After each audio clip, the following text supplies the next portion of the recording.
এটা ঠিক আমার ব্যক্তিগত জায়গা থেকে যদি বলি, আমি নিশ্চয়ই আমার পা দেশের মাটিতে নেই। আমার একটা ভিন্ন পাসপোর্ট আছে। কিন্তু আমি মনে করি যে দেশ পাসপোর্টের ভেতরে থাকে না, দেশ কোন মানচিত্রের ভেতরে থাকে না। দেশ থাকে মনের ভেতরে। আমার মনের ভেতরে বাংলাদেশ সবসময় আছে। আমার ভৌগোলিক অবস্থানের উপরে সেটা নির্ভর করে না। এটা নিয়ে এই বিষয়গুলো নিয়ে তো আমরা ধরেন এমনি কথা বলছি, কিন্তু এগুলো নিয়ে যারা একাডেমিক আলোচনা হয়েছে, প্রবাসী যে সত্তা, এই প্রবাসী সত্তা নিয়ে নানা রকম ব্যাখ্যা বিশ্লেষণ আছে। আ একটা কনসেপ্ট বলা হয় যে ফ্র্যাকচারড আইডেন্টিটি, যেই তার দেশ ত্যাগ করেছে, আ বাংলায় একটা ঠাঁই নাড়া বলে একটা কথা আছে যে ঠাঁইটা যার নড়ে গেছে হু, হু, তার আইডেন্টিটিটাও ফ্র্যাকচারড হয়ে যায়।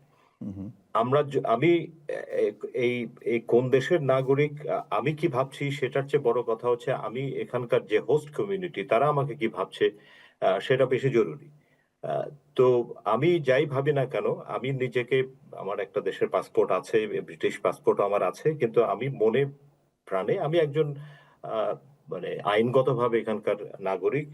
নিশ্চয়ই এখানকার আ দায়িত্ব আমি পালন করছি, এখানে ভূমিকা রাখছি। কিন্তু আমার ভেতরের সত্তার ভেতরে বাংলাদেশ সবসময় আছে।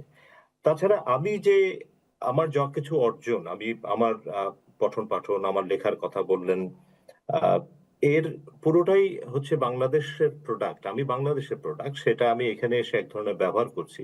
কিন্তু আমি তৈরি হয়েছি বাংলাদেশে।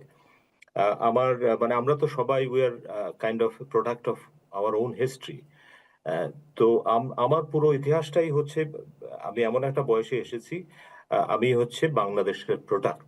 সুতরাং আপনি যেটা বললেন এটা শুধুমাত্র নস্টালজিয়ার বিষয় নয়, কিংবা একটা স্মৃতিকাতরতার বিষয়ও নয়। এটা আমি একেবারে ভেতরের তাগিদ থেকে একটা দায়িত্বের ব্যাপারও। আমি যে দেশটা আমাকে তৈরি করেছে, আমি যে তৈরি হয়েছি সেটা শুধু আ আমার একার অর্জন না, আ এবং যে মানুষগুলো আমাকে তৈরি করেছে। আমি এই যে গ্লোবাল হেলথ পড়াই, কিন্তু আমার সমস্ত অভিজ্ঞতা হচ্ছে বাংলাদেশের পাবলিক হেলথ এ কাজ করার ভেতর দিয়ে আমি যে অর্জনটা করেছি। এই সবগুলো মিলিয়ে আমি এই মানুষটা। সুতরাং আ এখানে আমি আমার জ্ঞানকে, আমার জীবনকে যাপন করছি বটে। কিন্তু আমার ঋণ আছে ভীষণ রকমভাবে। এটা শুধু কথার কথা না। এটা একেবারে সাবস্টেনশিয়াল ঋণ আছে বাংলাদেশের আমাকে তৈরি করার পেছনে। সুতরাং আপনি যে প্রশ্নটা করলেন, আমার সরাসরি উত্তর হবে এটা শুধু নস্টালজিয়ার ব্যাপার নয়। হু, হু। নস্টালজিয়া তো অবশ্যই আছে। কিন্তু এটা একটা দায়িত্বের ব্যাপারও বটে। এটা ঠিক যে যিনি প্রতিদিনের বাংলাদেশের প্রতিদিনের যে আ জীবনযাপনের যে সংগ্রাম এবং বীভৎসতা, নানা রকম আ আ আমি বলব যে আ জটিলতার ভিতর দিয়ে যাপন করছেন হু, হু, প্রতিদিনের, সেটা থেকে তো একটা দূরত্বে আছি আমি। হু, আ সেইটা এবং সেটা হয়তো পুরোপুরি আমরা একেবারে লিভড এক্সপেরিয়েন্স, যেটা এমবডিড এক্সপেরিয়েন্স যেটাকে বলে, সেটা হয়তো সেভাবে নেই। হু, হু, কিন্তু আ তার মানে এই না যে আ এ আমি বাংলাদেশ নিয়ে আমার ভালোবাসা, উদ্বিগ্নতার কোনো কমতি আছে। বরং উল্টো আমি তো দেখেছি, আমি মানে অনেক বাংলাদেশের ভিতরে যার পাটা মাটির ভিতরে বাংলাদেশের মাটিতে আছে, তারা বহু মানুষ মানে মনটা পড়ে আছে দেশের বাইরে। তারা কিভাবে দেশের বাইরে যেতে পারে সেই চেষ্টার ভিতরে আছে। হু, হু, সুতরাং এটা খুব মানে একটা প্যারাডক্সিক্যাল ব্যাপার। আবার এটাও বলব যে অনেকের ক্ষেত্রে আ মানে আমি দেখেছি যে প্রবাসে বসে এক ধরনের আ মানে একটা ব্লাইন্ড সমালোচনা বাংলাদেশকে নিয়ে করা, বাংলাদেশ বিষয়ে এক ধরনের জাজমেন্ট দিয়ে দেওয়া। সেই প্রবণতাটার ভিতরেও সমস্যা আছে। এখন আপনি অনেকটা আ মানে রবীন্দ্রনাথ একসময় এই নিয়ে একটা কথা বলেছিলেন যে মানে শীতের দিনে আগুন, আগুনের পাশে বসে আগুন পোহাতে খুব ভালো লাগে।